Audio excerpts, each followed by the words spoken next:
Ciao Giramondo, sono emozionatissimo, è da una vita che aspettavo di farla e finalmente ci sono riuscito, sono stato in Egitto!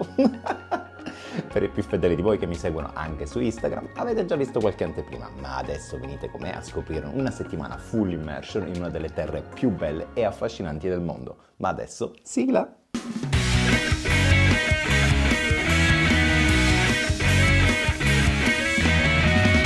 Per questo viaggio, per la prima volta nella mia vita, mi sono affidato a un'agenzia di viaggi, la FT Touristic, e ho trovato una buona offerta che con 1.100 euro mi ha assicurato un volo e un resort a 5 stelle per una settimana. Lo so che sembra una marchetta, ma purtroppo non mi paga nessuno.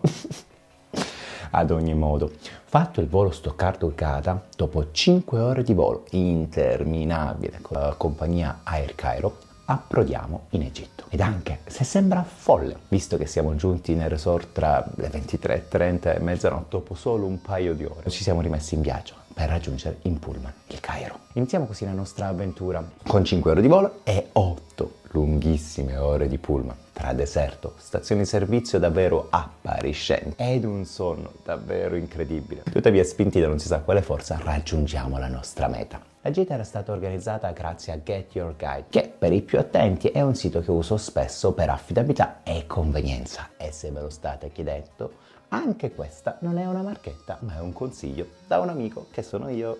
Il tour era organizzato con una guida in italiano ed esperta in egittologia. Partiva dal Museo Egizio del Cairo, un luogo stracolmo di reperti, tanto che hanno dovuto creare un nuovo museo per poterli contenere tutti, che verrà inaugurato nei prossimi mesi tra il 2023 o il 2024. E abbiamo visto l'evolvere della storia egizia, ma non solo quella egizia appunto, anche quella mondiale, oltre a poter gustare opera di una finezza e di una bellezza unica. Al suo interno abbiamo visto anche il famosissimo tesoro di Tutankhamon, famoso principalmente per via del fatto che fu una delle pochissime tombe ad essere stata trovata illesa e con tutti i tesori. Difatti abbiamo potuto vedere la maschera in oro massiccio dal peso di quasi 11 kg, mentre l'enorme sarcofago era fatto anch'esso interamente d'oro massiccio, ma il peso era di ben 110 kg. Immaginate il prezzo! A questo dovete aggiungere una grande varietà di gioielli, armi, tutti incastonati da pietre preziose, oltre anche a mobilio di alta fattura. Solo questa piccola sala, che purtroppo non è fotografabile, vale già il viaggio, ma non è l'unica. Oltre a questo potete trovare anche i tesori di un altro faraone meno famoso, però comunque ricchissimo, Pseunes I. Potremmo stare ora a parlare di ogni singola meraviglia, ma è meglio che andiamo oltre. Difatti, dopo aver fatto una breve e superflua gita sul Nilo e aver fatto alcune pause shopping, siamo giunti finalmente alla piana di Giza.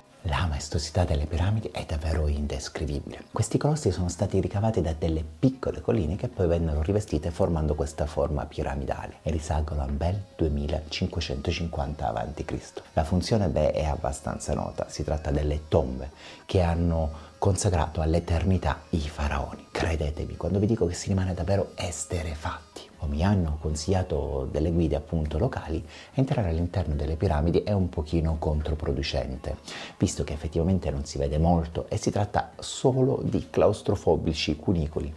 Tuttavia, se si ha del tempo e la voglia ovviamente di farlo, è comunque un'esperienza emozionante. Ma se vedrete alcuni video, vedete anche che non c'è granché da ammirare e potreste solo perdere del tempo prezioso. Per quanto gli animalisti potrebbero ribellarsi, nel mio giro senza capire granché, mi sono ritrovato sopra di un cammello. Tuttavia bisogna ammettere che passeggiare su un cammello attorno alle piramidi è davvero una figata pazzesca, anche se dindolare a 3 metri di altezza su un terreno così non pianeggiante ti fa venire un pochettino la strizza.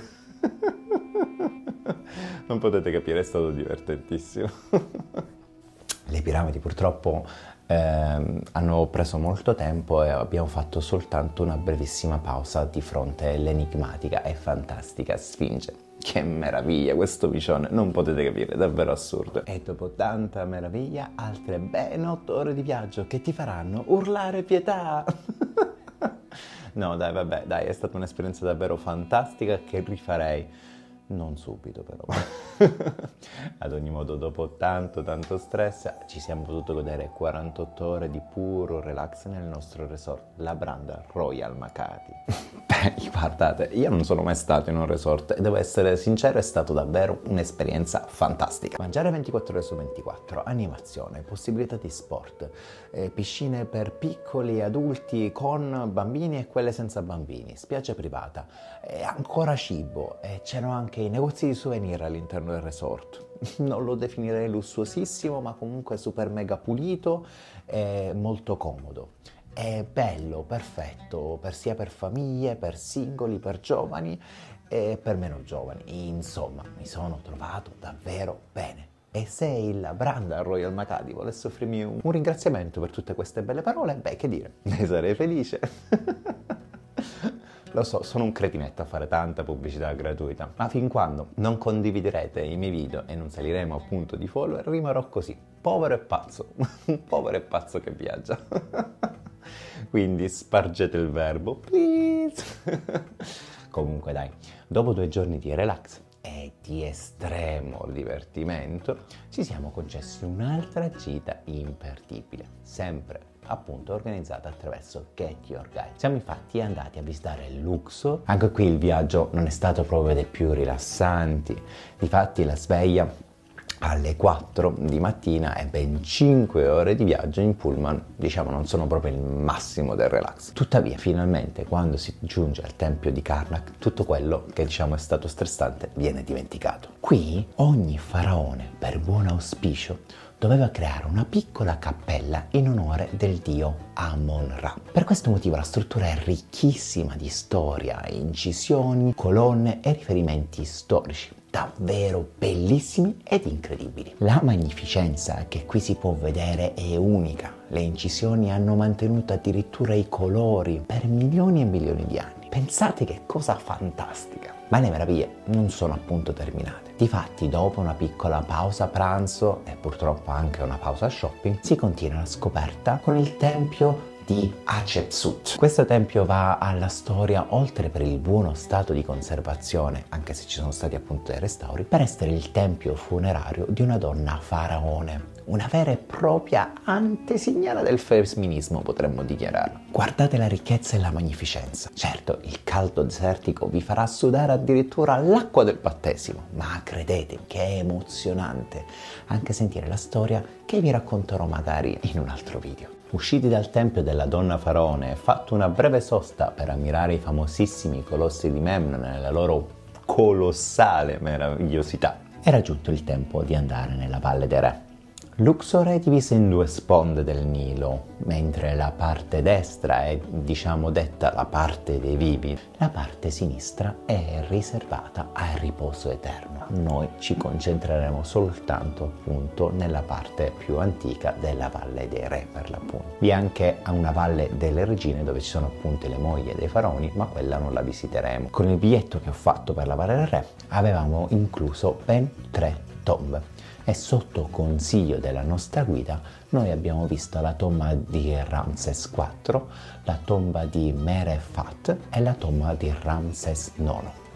Ovviamente la tentazione di vedere la tomba di Tutankhamon era forte, ma era tardi e la guida diceva che non ne valeva la pena visto che era molto piccola rispetto alle altre, ed inoltre il numero delle tombe da visitare bisogna sceglierlo sempre prima di entrare nel parco, anche se, diciamo, non sapendo leggere i geroglifici, le tombe tutto sommato finiscono a essere sempre un po' simili l'una con le altre. Quindi investite bene il vostro tempo e il vostro denaro, quindi ascoltate le guide che ne sanno forse un pochettino più di noi. Terminato il tour nella Valle dei Re e fatte altre 5 ore di auto, si ritorna finalmente al lusso del nostro resort, anche se ce lo siamo potuti godere solo per poco, visto che il giorno seguente siamo andati a visitare i coralli del Mar Rosso, perché Hurghada è, oltre che storia, anche e soprattutto mare. Un'estesa barriera corallina ricca di pesci di ogni tipo sta lì che vi aspetta e che regala, attraverso tour privati come quello che abbiamo organizzato con Dive More all'interno dell'albergo, un'emozione davvero unica. Oltre che nuotare appunto tra milioni di pesci super mega colorati, ho avuto la fortuna di nuotare a ben 4 metri con un delfino, una cosa davvero incredibile che mi ha emozionato in maniera indescrivibile. Guardate che scena. Ma comunque le pause snorkeling sono state soltanto 2 di circa 30 minuti e poi successivamente il tour continuava facendoci visitare la famosissima Orange Island, un'isola adibita ad attrazione turistica da circa 10 anni, dove vi è una super spiaggia mega attrezzata, davvero bella da fotografare e appunto dove rilassarsi, dove c'è un panorama davvero mozzafiato. Tuttavia, se si vuole concedere un pochettino di azione, il tour prevedeva anche di essere un po' strapazzati su di un gommone. Quelli trainati da un motoscafo, un'esperienza divertentissima. Non posso mettere l'audio perché urlavo in maniera dissennata.